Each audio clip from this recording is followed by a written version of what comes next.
Okay, I think we're live. Sorry for a couple minutes late here. I'm trying to set everything up. Okay, I think we're good now. All right. So, hello everyone. Well, good night. I guess it would be to the late night town hall with me.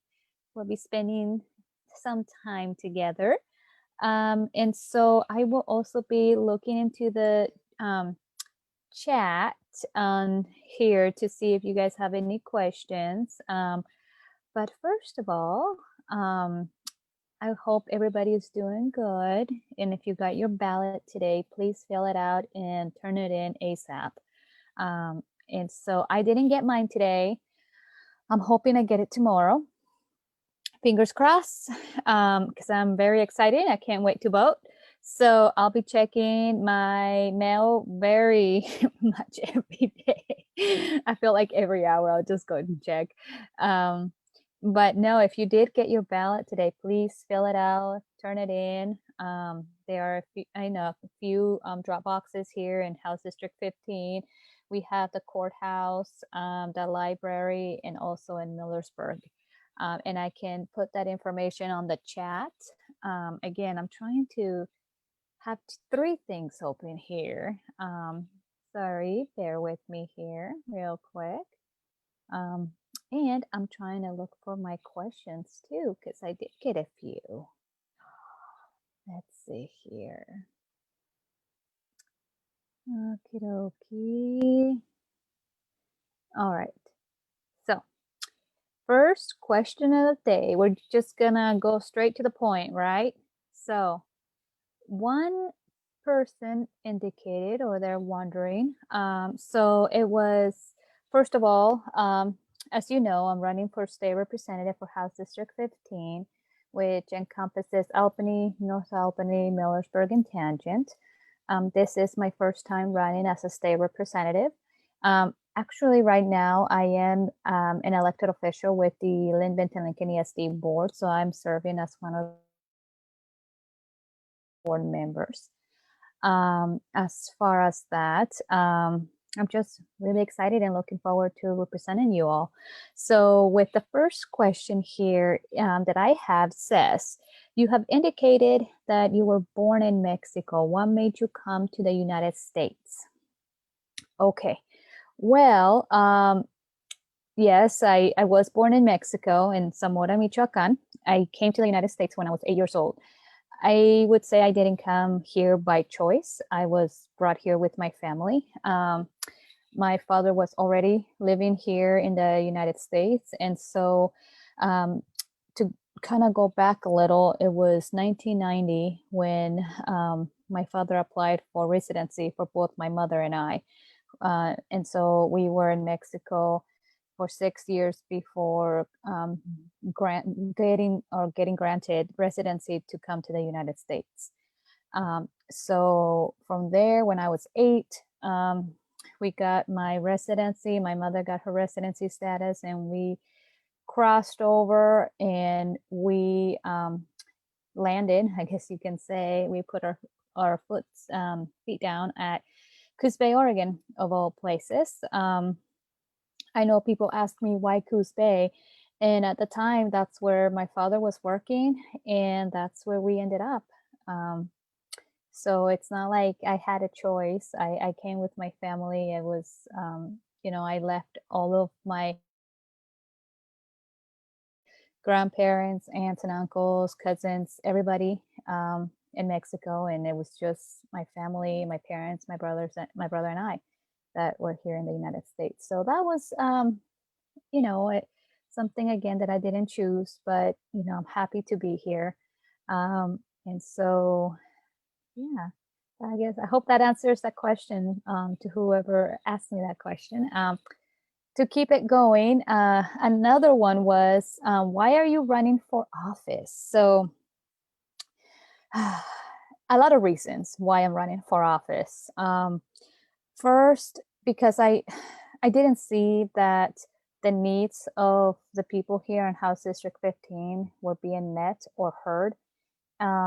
And I just saw that there was that lack of connection to the people. And so because of that, and seeing the voting history of the incumbent, it just spoke volumes to the lack of representation that we need. And so because of that, I decided to run.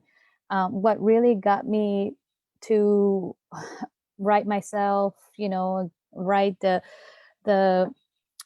the boat here for to run was I saw that one of the bills that is very important for children, especially in education. As you know, I'm a big advocate for education and equity in education.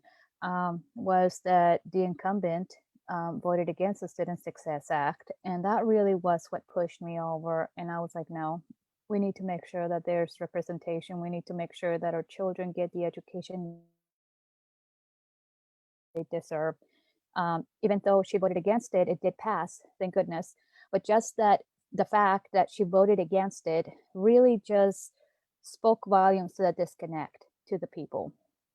And because of that is what drove me to run. And as I was doing, my research on and seeing the voting history, I also saw the discrepancies on there that I just didn't think is what we need right now.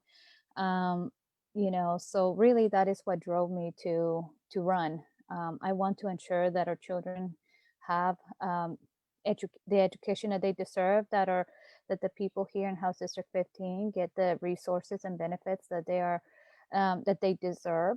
So that's one of the big reasons why I decided to run.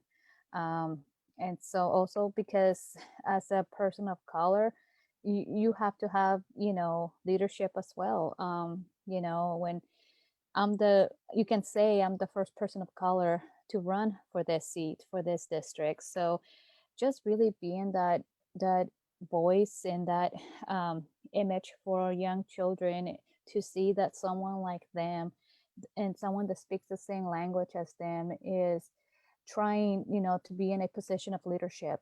And I think that really brings in hope for our future children here that are going to be our leaders. So that really inspired me to keep on going, and hope that that inspires others to get involved in politics, to ask those questions, to not be afraid. And so yeah, that's one of the reasons what drove me to run for office. Another question that I have here are, what are your tattoos on your arm? Oh, my tattoos. So I don't know if you guys have seen me say that I'm a big time nerd. Yes, yes, I am. I'm a nerd. I'm proud of it. I love Star Wars. I'm just I'm just a nerd. So what I have here on my arm that I got, here, I'll move the light a little bit so you can see. So I have a star. And so that star was actually for my cat. We used to have a cat. Her name was Estrellita, which means little star in Spanish. And so I decided to get a star in her honor. And then here I have, so again, I love Harry Potter. I'm a Slytherin, so in case you were wondering. So here I have the Deathly Hallows that always says, always. And as you know, that's the famous phrase that Snape says to Dumbledore, that he has always loved Lily. Always. So I have that in there. And I also have Stitch, who is my who's my spirit animal. Like, I swear, he's lovable, he's a troublemaker, and he will just do what is in his mind. And I love that about him. And also because my son kind of reminds me of him, because again, he's like cute and lovable and huggable, but at the same time a troublemaker. And you got to be careful because Stitch will steal your left shoe. That is one of his things. So I just love that. And lastly, I have a dragonfly. I don't know if you can see it. There it is. That has my kids' names, Isabella and Mateo, on their wings, and then it has their birth dates on the other side. So those are the tattoos that I have on my arm. Yeah, I know. You probably see them when I'm on meetings or on Zooms, and you're like, "What is that?" Now you know. All right. Another question here is, what are your thoughts on immigration? Oh, all right. I gotta take a deep breath on this one. My thoughts on immigration is we need to do a better way how we do immigration. And let me tell you about my story. Like I told you, I came to the United States when I was 8 as a resident, and the immigration process to obtain that residency was very long, in very not an ideal way to have an 8-year-old apply for residency. So the process was, and I'm going to explain to you so you can understand why we need to work on it. So in 1990, my father applied because he was working here in the United States. And so during that time, he was able to apply under family residency to obtain residency. So he submitted all the paperwork in 1990, and it wasn't, and throughout there, we had to send in like paperwork, but it wasn't into 1996, 6 years, that we got confirmation of our application to go to Ciudad Juarez, to go and do the interview. That was the last and final part. So after all that, the application, we waited 6 years to hear at all from the United States. And then when we did, we had to go to Ciudad Juarez for an interview. So we went to the interview because it's a one shot. If you don't show up, you don't get it. It's that important. So we went, both my mother and I, and as we got there, there was this big waiting area. So in the waiting room, you had to wait to get your name called, and then they would take you and do an interview process with you. And so my mother went first. They called her name, and I was holding on to her. I remember this. I was holding on to her, and they told me I couldn't go with her. I was 8 years old. Okay, I was 8 years old. And so I was left in this room full of people by myself, as they took my mom and to get an interview. And so, of course, I was crying. I was terrified. I didn't know what was happening at that time. An 8-year-old doesn't know what's going on. All I could see is my mom being taken away, and I'm in this place full of people until she came back. And I saw her. I ran up to her, and then they said, "Okay, it's her turn." And I had to go with them. And so my mom couldn't go with me. And so I was in this room, pretty much with the light on you, like how you see on movies. It was like that. Well, as an 8-year-old, that's how, my perspective was, that I'm here sitting with these people asking me questions. And I and I remember clearly them saying, "Are you a good person? Are you going to commit any crimes?" I'm 8 years old. I don't think I'm gonna I'm not gonna commit any crimes. And so I remember just crying and screaming that I wanted my mom. And I just finally, I guess they got fed up with me that I wasn't answering their questions, and they're like, "Okay, fine, you're fine." And they took me to where my mom was, and next thing I know, we're talking to one of the clerks, filling out our paperwork. And that same day, we got our residency, and we got a resident card, called resident alien card, and that has an alien number, which that's another story another time that I'm going to talk to you about those numbers. So it has an A and then your alien number. And then they just that day we crossed the border. We crossed the border as legal residents. And I remember we were in this car. My father met us there, and we crossed the border with him, and we drove all the way to Coos Bay, Oregon. So as you can see, that process is not easy. It's lengthy. Some people do not have the time to wait 6 years, especially when they're in dire need, to help their families. That's why many individuals cross the border as an undocumented, because that lengthy time it takes for immigration to get everything squared away, it's just too long. 6 years for one, for a family who already has an individual here living in the United States had to wait 6 years. Some people wait longer. Some people wait 10 years. So I really do want to do something about that. I want to, I know as a state representative, I don't have control over the federal immigration, but at least bring an awareness to what that is doing and hurting our communities and hurting our people, and how it's affecting families. It's just a process that people need to understand, and just see what it's doing to families, because it is separating families. That process. I didn't get to see my father for a very long time. He would come and visit in Christmas once in a while, but most of the time he had to be here in the States working, sending money to his family, until finally we were able to be reunited, and we were together. So that really is something that, you know, as an 8-year old, I don't, it was hard. It was hard because I didn't know what was going on. But now, as an adult and as a parent myself, I know that's the best that my parents could do.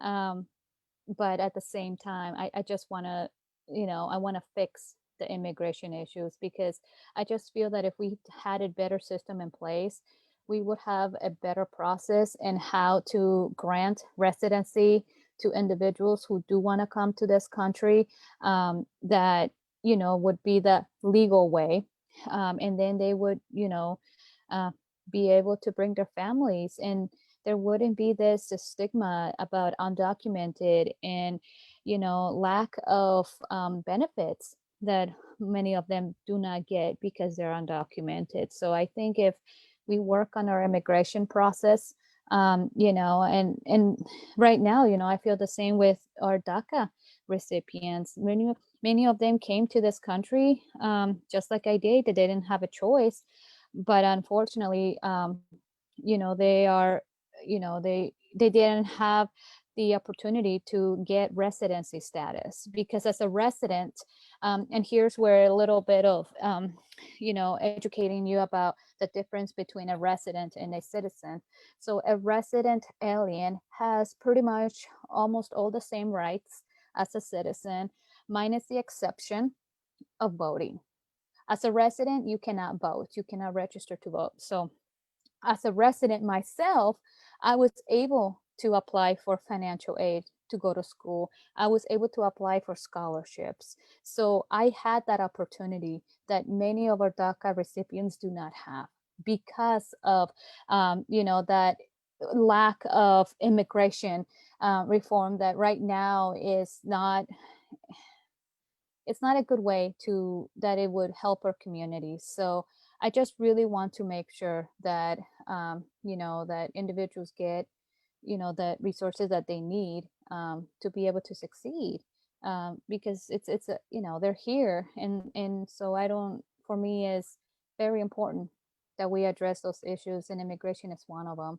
And that is kind of where I stand in with immigration, is like it is a broken system and we need to fix it. Again, it's not, I can't fix it at the state level, but at least I can bring awareness in the federal level, and talking to those representatives that who have the authority to make those changes and bring forward those changes. So really coming together, and sharing our stories of the process, and really voting, because again, as a resident, I couldn't vote, but many of our children who are here, that are undocumented, many of our DACA recipients are looking forward to people who can vote, and vote for those individuals that will be their voice, and we need to be their voice. So really, we need to come together, and come up with a better way to help our students in our community, especially with immigration. So whew, wow. Sorry, I was like, I had to take a deep breath there. All right. And again, if you have more questions, please keep them coming. I have them here going, but for some reason my phone decided to, okay, hold on. Again, it's technology. Oh, shoot, there we go. All right, okay. I gotta, it's weird. I can't see, there we go. All right. So another question. Let's keep it going, right? All right. So salsa roja o verde?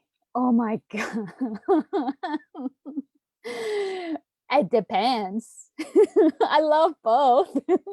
So, okay. Here we go. So, salsa roja o verde? So, it depends on what you're eating. For instance, there are certain foods you can only use salsa verde because it tastes better, and there's certain foods that you have to use salsa roja because it tastes better. Example. All right. Tacos de lengua. Oh my God, I love tacos de lengua. Okay, that's my like seriously, I love tacos de lengua. And for those that don't know what lengua is, it's tongue. So it's cow tongue. It's my favorite food, like my favorite taco. Like I kid you not, that's my favorite. And with those, I only put salsa verde because it's the only way that you get all the flavors of that onion and the cilantro, and just together in the lime just create this melody in your, oh, it's so good. Like just thinking about it making me crave. It's like I want some tacos de lengua. um, and so for Juan says roja. All right. For salsa roja, there are certain foods, like for instance, tacos de asada, de carne asada. I love putting roja on that one. Because for some reason the roja just has that tomato, just that flavor that just makes the carne asada just stand out. So for me, I mean, it's so hard to choose one. I would have to say verde. That's my go-to. Just because I just love the tomatillo flavor for the salsa verde. So I'm a salsa verde girl, then I guess you can say that I choose. Yeah, Jayas also said verde. I'm like, yeah, but really, it depends on what you're cooking. But for me, I'm a salsa verde girl. And it kind of makes sense because I'm a Slytherin, and Slytherin is green. So, hey, salsa verde. All right. The next question that I have, I want tacos. Yes. Who's open up late? You know, that's the thing I miss about Mexico is that they always had taqueros at night. Always. There was always a taquero out at the middle of the night, and you would always be able to get tacos de lengua, tacos de carne asada, de carnitas, you name it. There was always a taquero. Ugh. All right. Now we're talking about food and it's like 9 o'clock. It's like, dang it, cravings. Okay. So what's another question? Because if we keep talking about food, you're gonna see me eat food. How does it feel to have your name next to Harris? Oh my God. I'm like a fangirl. So get this. So at the Linn County Dams, we have this sleigh car. Okay. You guys can see it. And as you can see, there I am. And there's Kamala Harris. Like seriously, this is the most amazing thing I have ever experienced. That my name, where am I? My name, my picture, me, a little immigrant little kid, that came to this country is right next to, our future VP, female person of color. So right now there's only 2 of us in this, slate card. There are people of color. We're gonna change that, okay? We're gonna change this. My goal is to have at least 50% be people of color here in the future. All right, that's the goal. But look at this. I mean, I'm just amazed. And also, shout out to Paige Hook, because she's also here. Look at that. And everybody, look how awesome this is. I look at this and I'm just amazed, that our names are right next to Biden and Harris. Like, that is just, I so want to meet them though. I know that's totally like fantasy, but dang, it just feels awesome. It feels really awesome. And just having this opportunity to do that, I'm just, I sometimes I bring tears to my eyes because it's like, that's me. That's esta pequeña mexicana. It's right next to Harris, Sorry, I'm gonna tear up now. Dang it. Whoever asked me that question, I'm gonna tear up. Sorry. Okay, let's change it because then I'm going to like start crying. All right, next question. Where are you getting your campaign money? Ooh, that's a good one. So all of my contributions, all of my, it's coming from the people, all of you. You are the ones helping me with my campaign. You are the ones that are the backbone is making my campaign going. I'm not getting money from outside corporations or anything like that. It's all the people because I'm here for the people. And so all of you are the ones that are helping me in my campaign. So, and that's why I'm very excited to be grassroots because I believe that the people should decide who is going to represent them and who is there for them. And so that's why I'm very happy to be able to have your support and to have you, put your trust in me and helping me with my campaign financially, because that's how I'm able to get mailers out. That's how I'm able to get voter outreach out there. All of the money that I get is going for voter outreach, getting the word out, trying to help our communities. So really, I just want to say thank you to all of you because of you, I'm able to get all of these information out. And so you really are my backbone. You guys are there helping me. So thanks to you, I'm able to, do all of the things I can do. And the other thing that I have been doing, and you've probably seen these around, are I made these RBG masks. I don't know if you can see them. Yeah.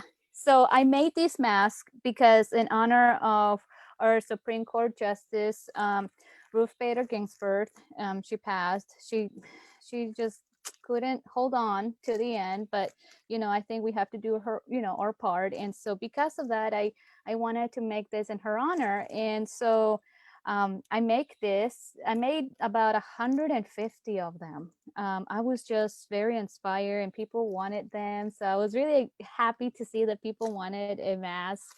And so all of the contributions that I sell from these are going to my campaign. And I'm just asking for a $10 donation to my campaign. They're made by yours truly. I spent all weekend making them.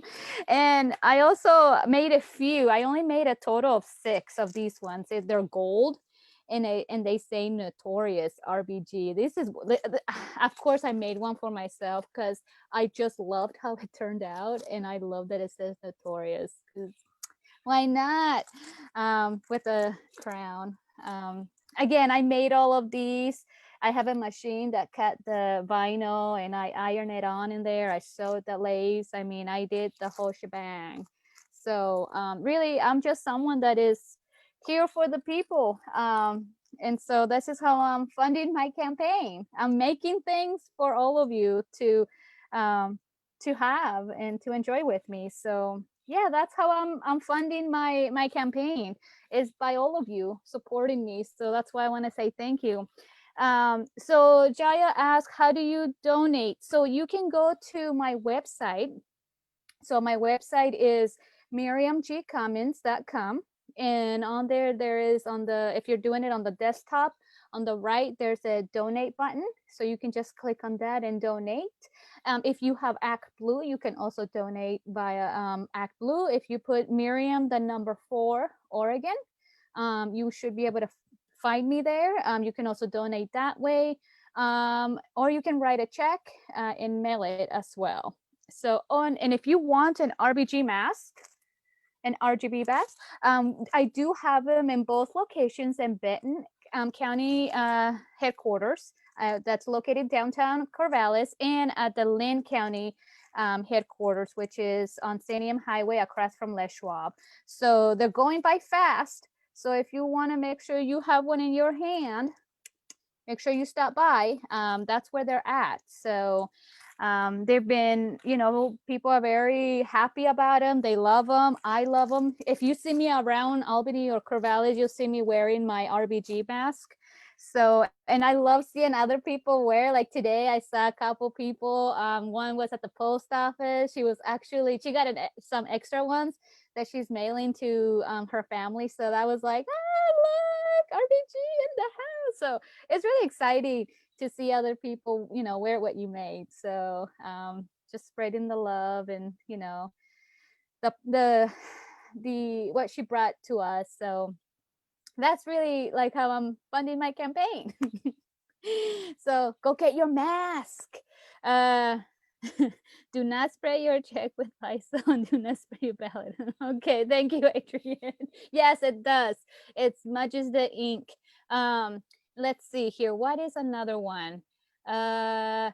Favorite dish to make. Oh my God, that is so hard. What do I love making? Okay. So I'll tell you what my family loves, that absolutely loves, that I make.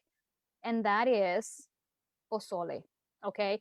My family just loves it when I make pozole. The kids, even my brothers have said my pozole is one of the best. It beats my mom's, which is like a big deal. Okay. Like when he said that, I was like, oh, it beats my mom's. What?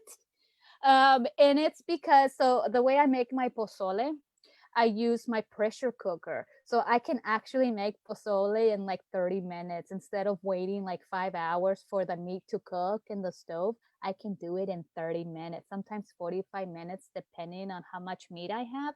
So what I do, this is my little trick. So our little secret. Okay. I cook the meat in my pressure cooker. So I put in all the ingredients, some of the red sauce on there. So that way it really gets infused with the flavor. And so I get the pork, I put it on there, I put the pressure cooker on, and in 30 minutes, while that's still cooking in the pressure cooker and the stove, I have the hominy cooking along with the red sauce and everything. So it's cooking. And then when the meat is done, the hominy that was cooking with the sauce is done as well. So I just transfer the meat over to the big pot with the hominy, and voila, you got pozole in 30 minutes. Like that, when I started doing that, I was like, and then the nice thing about that is that with the pressure cooker, you don't get a lot of that grease, because sometimes some pozoles can be very greasy because of the meat and the fat.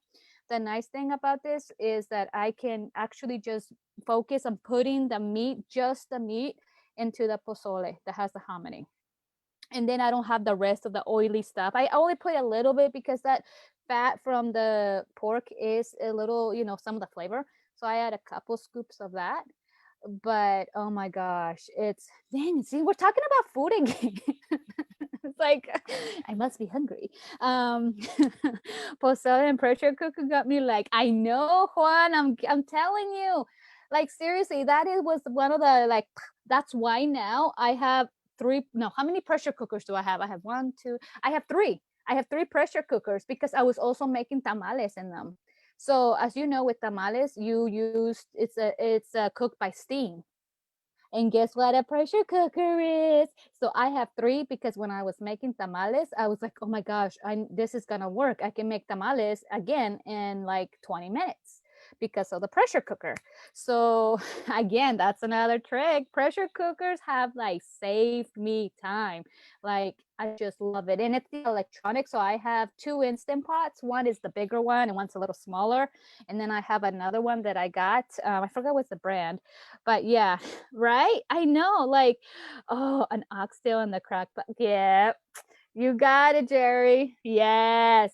But seriously, if you do not have an Instant Pot, I totally recommend it. Like, I'm not getting paid by them or anything to say this, but it has saved me time that, like, now the longest time it takes for me when I cook is the prep. Like when I make tamales, it's the getting la masa and putting, the meat in the masa, rolling it up. And then that's the part that takes the longest. Now it used to be the cooking. Now it's just like the assembling that takes the longest. So pressure cooker all the way. I'm like, anytime I can use it, I use it. Pressure cooker seems suspicious. No. So get this, Amanda. So the one that I have, it's the Instant Pot. and it's really cool because it makes a little sound. So it has the inside, the ring. Believe me, I was very skeptical first. I was like scared as heck, but it has the ring inside that just builds in the pressure, and really it has the automatic release. So when it's done cooking, you can just leave the natural release and it will like release the pressure on its own. For it will take longer, of course, like 30 minutes, but you can also do the instant. So you just push the little button like on the one I have, and it lifts it up and you just hear a sizzling sound, and that's just the pressure escaping. But it won't touch you or anything because you just push the button, and that is if you're impatient like me, because if you know me, you know I don't have patience. Paige Hook knows I am not patient at all. So that's why I always like, I don't care, I'm doing the release, I want the food.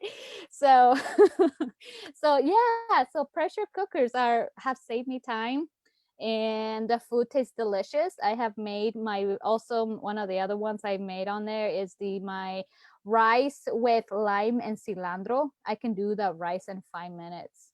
Like seriously, it's that awesome. Like I cook the rice in 5 minutes, it's done. And then I add the cilantro and a little bit of lime and salt.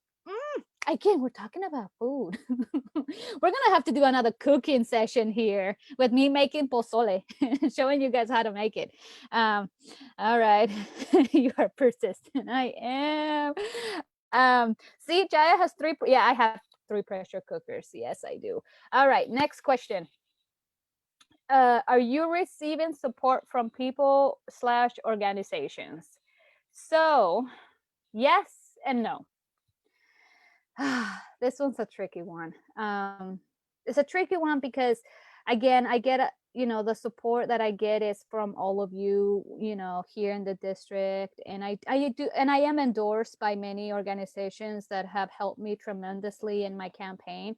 There are some that I sought out that unfortunately I didn't get their support or their help, and that's even falls within my own Democratic Party. Um, and that's because I was told that I'm not a targeted race. And when people say that, it kind of puts you down, like, oh, I'm not a targeted race because I live in a red district. And by red district, I mean it's been Republican for the last 18 years. So when you have a person of color running in a rural seat, they don't really see that as a priority. Even though some of them have indicated that they're there to uplift people of color, when really they have their own agenda. And again, this is even coming from my own Democratic Party, which is unfortunate because I bring in a lot of potential and I am persistent, and I'm here and I'm gonna keep fighting. I was also called to run for this office. I was, at first I was like, I want to do some change, but then I was told, you should run. You're going to get support by certain individuals. And then it comes around and I don't get it when I seek for it. And I'm like, you said you were going to help me. And that was one of the big points for me to run, that I was told that I was going to get the support and I didn't. So really having that kind of, your own party kind of turning their backs on you because you're not targeted race really, really got me. And really, I told myself that I'm here to represent, the people of House District 15. And that I just mean, I don't care if you're a Democrat or a Republican, independent, or any other political affiliation. I'm here because I see the need. I'm hearing from people. I'm myself experiencing those disparities. And so I just really want to bring those voices to the table, like RBG say, we need our voices at the table. We need rural candidates at the table. And really, I'm here to bring my voice at the table, and I'm going to keep on going no matter what people say, even if they say I'm not a targeted race. I'm going to keep on fighting.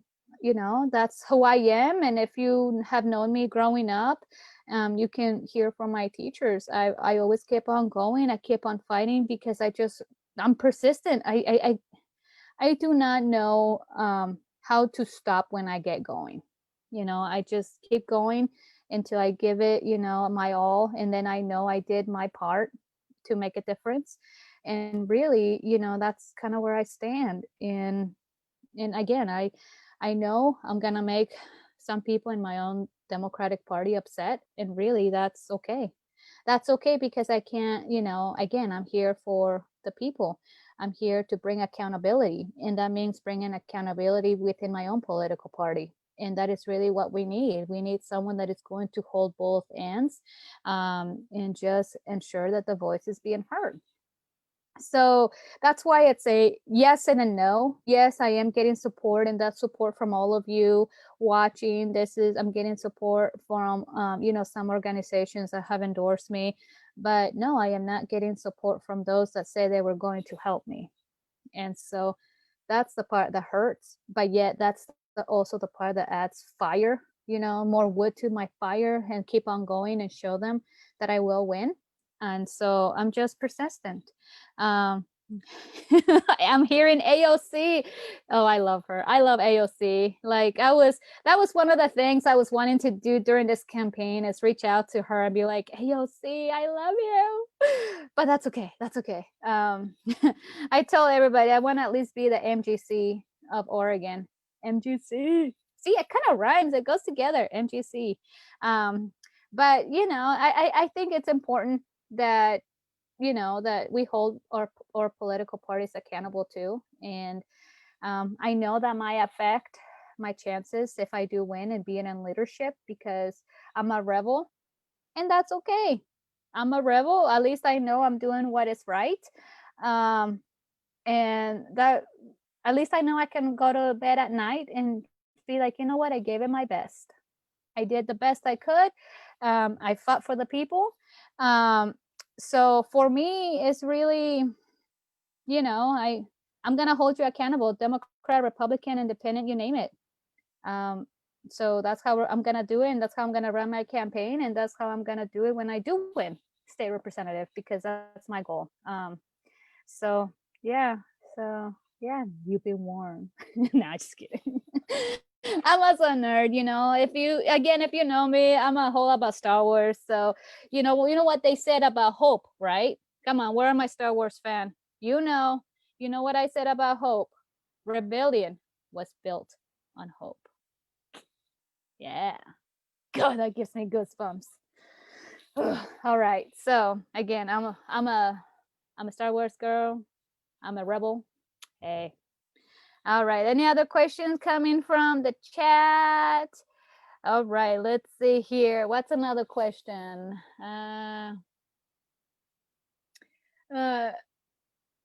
If you could,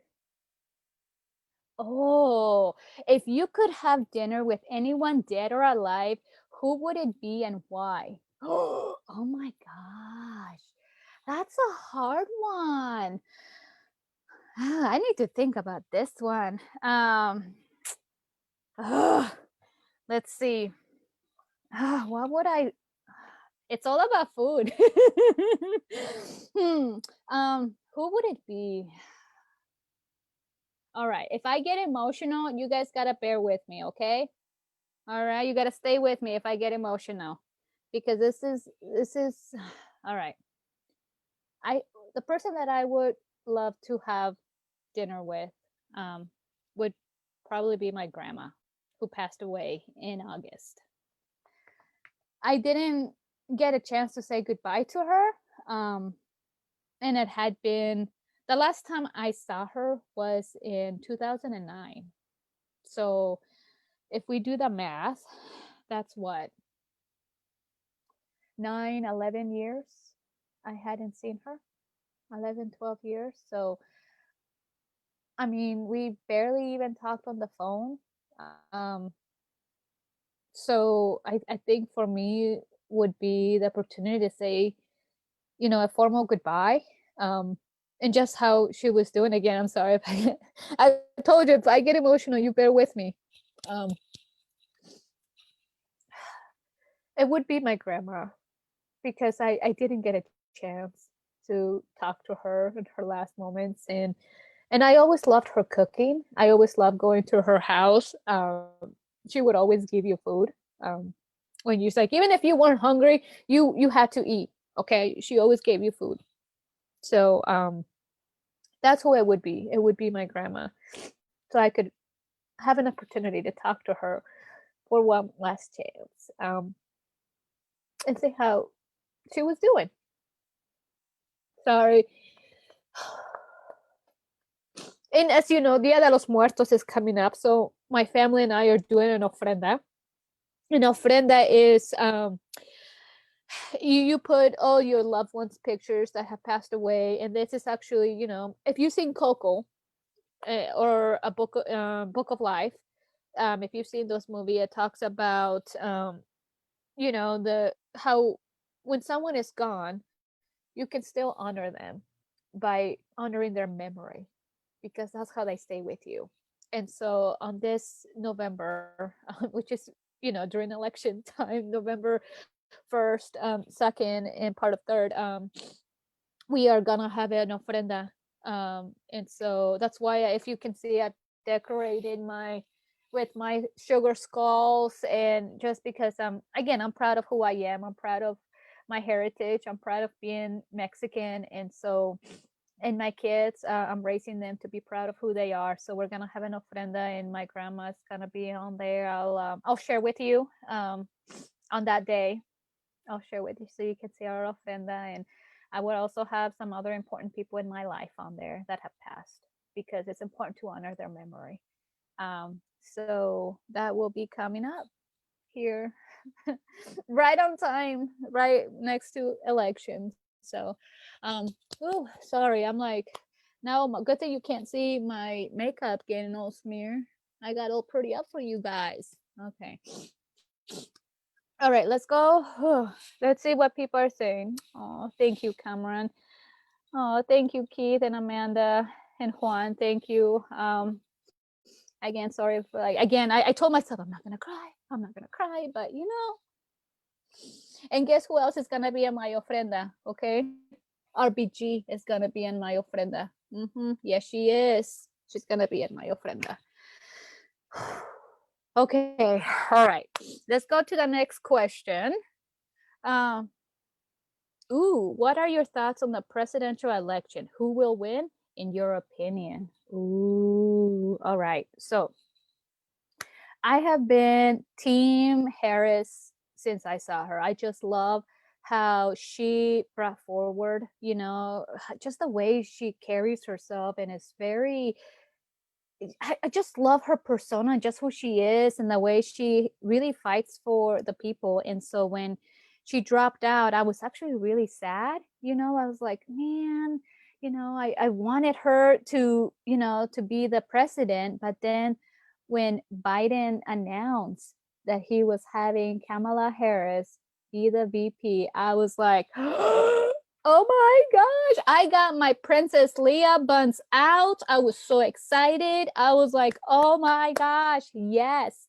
So I believe that there's a momentum right now. We have this going on that is full on. Oh my gosh, we need to do some some repairing because there has been a lot of people hurt, and a lot of people have died during this pandemic. And there's going to be some repair that we're going to do. That's why I'm really excited for this presidential election, because it's one of the most important ones. So I wholeheartedly believe that we are going to have our first Black, it's a woman, vice president. Like, I am, like, even thinking about it, I get all giggity, because they're like, oh my gosh, finally. So I just love it, and I think I'm so happy.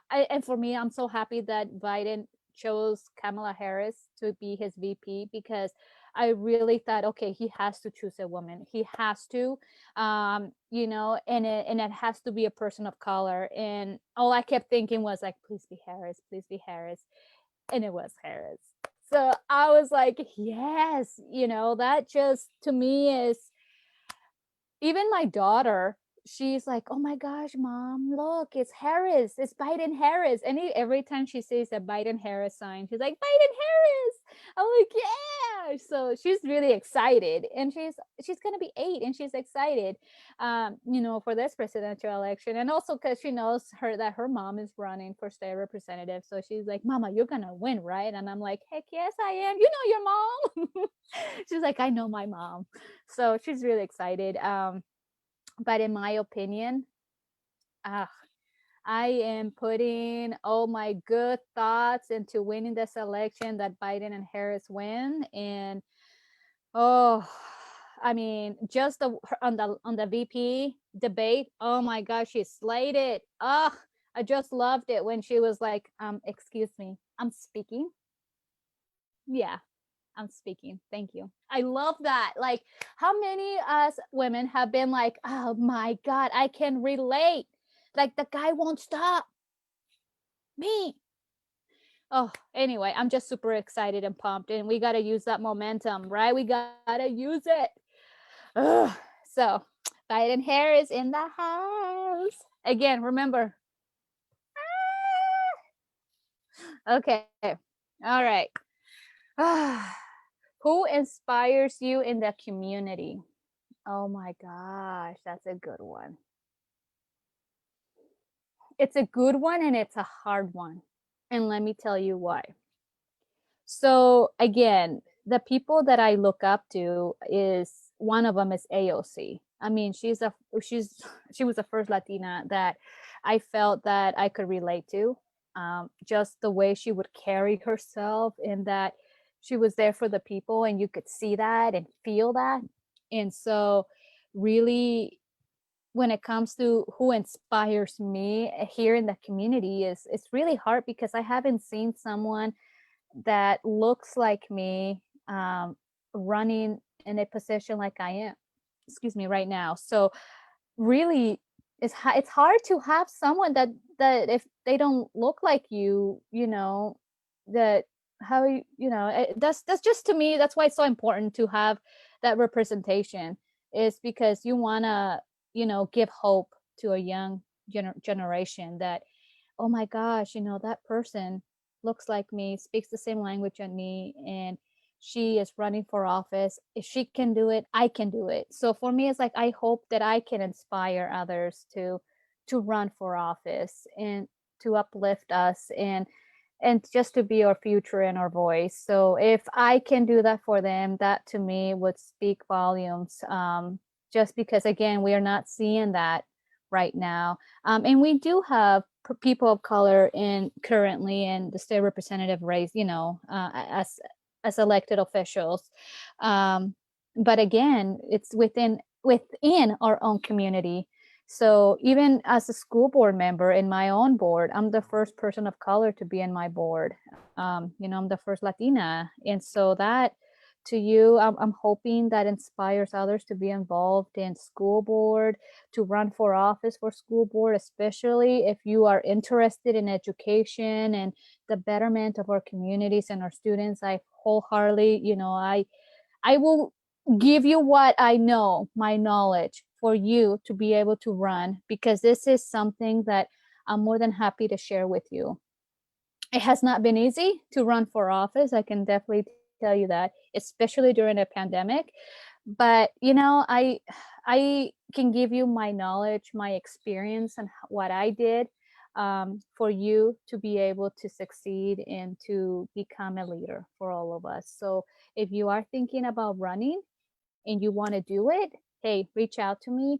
We need more people of color. We need more young voices in leadership positions. So please let me know. Again, I'm more than happy to share that with you and just be your mentor, and just be there to guide you in the process, because the process was tricky. Even filling out the application to run for school board, going to the clerk's office and filling that paperwork, it can be tricky and confusing, and you don't know how to do it. Believe me, I were a couple times where I had to go back and be like, hey, I made a mistake. So hey, that's something that I'm more than happy to share. So I'm not going to hold that in and just put it in a box. No, I want to spread the love. So please reach out to me when you do want to run. I'm more than happy to help you with that. All right, we're getting down to the wire, guys. What would 18-year-old Miriam think of you now? Oh my God. She wouldn't be thinking about running for office.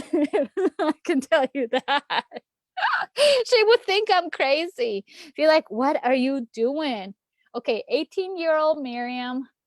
What was I doing when I was 18? Oh my God. I was in college. I was studying abroad. I was studying abroad at the time to Spain. Um, oh my gosh. She would be like, what are you doing? You have to like see the world. That's what she would be telling me, I think. I don't know. But I don't think she would even think about that she would have 2 kids already. I think she'll be like, what are you thinking? Oh my gosh. 18-year-old Miriam was just, she was full of life. I'm full of life, but just thinking back, I'm like, oh my gosh, yeah, I did a lot of stuff. I studied abroad twice. I went to Spain and France. I did a lot of that. I very happy and that I did that. But I think 18-year-old me will look at me and be like, you're a mom, you're running for office, and you're married. I thought we were gonna stay in Spain forever. That's what she would have told me. I think. Because at the time I was like determined, I'm gonna move to Spain. I love it here. I love the environment. I'm gonna become a teacher and teach English in Spain. That was before I even got married and met my husband. So that's why I think 18-year-old Miriam would be like, ¿Qué estás haciendo? What are you doing? And I'd be like, love. And 2 kids and now running for office. But I think she would also be proud because she'll be like, oh my gosh, we can do that. And you became a US citizen? Because I just became a US citizen 4 years ago. So she would be like, wow, we rock. Dang, not only do we study abroad, but you're running for office? Dang, girl. I think that's what she would say. I hope so. I don't know. I don't have a time machine to go ask her, but I'm thinking that's what she would say. Oh, all right. Well, I had a lot of fun. It's almost 10. I know, late night with me. I know. I was just so pumped today, and I even got my roboso going, and I was just feeling it today. I love having these chats, these conversations with you all. I had fun. And I love seeing the on the chat all the excitement going on. So let's see here. What do we have? Oh, pozole. Yes. Oh my gosh. Oh, oh my gosh. So yeah, again, thank you everyone for staying late with me. I had a lot of fun, and now you got to know a little bit about me and who I am, what my tattoos mean. I do have more in my back. Maybe I can do that next session. What other tattoos do I have? I actually have an Aztec tattoo. It's an Aztec flower, because I'm proud of who I am. So anyway, so thank you everyone. It's always hard for me to say goodbye. So here's the thing, as a Latina, and if you know any Latina moms, we never say goodbye. We see a friend at the store, it can be 2 hours. We would be saying goodbye like 20 times and still not leave. That's how I feel that I am. Juan, let me know if that's what you can relate, because that's how I feel. Like, I don't want to say goodbye, but I know it's late and we all have to go to work. Well, I have to take the kids to the Boys and Girls Club. So I'm like, okay. And I got to do more campaign stuff because the work is going. Done, dropped it off already. Oh my gosh. So yes, thank you everyone. I hate saying goodbyes because I love talking, but I will be back. I will be back.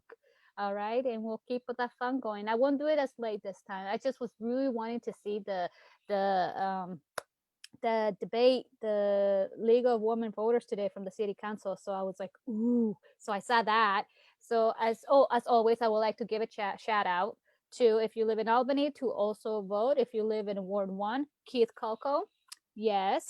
Ward 2, Amanda Dunt, and Ward 3, Marilyn Smith. So if you're watching this, you have your ballot, and you're like, I don't know who to vote for. Hey, those are great people to vote for. And if you live in House District 17, guess who? Page Hook. And if you live in Lebanon, I know I'm just giving out the shout out.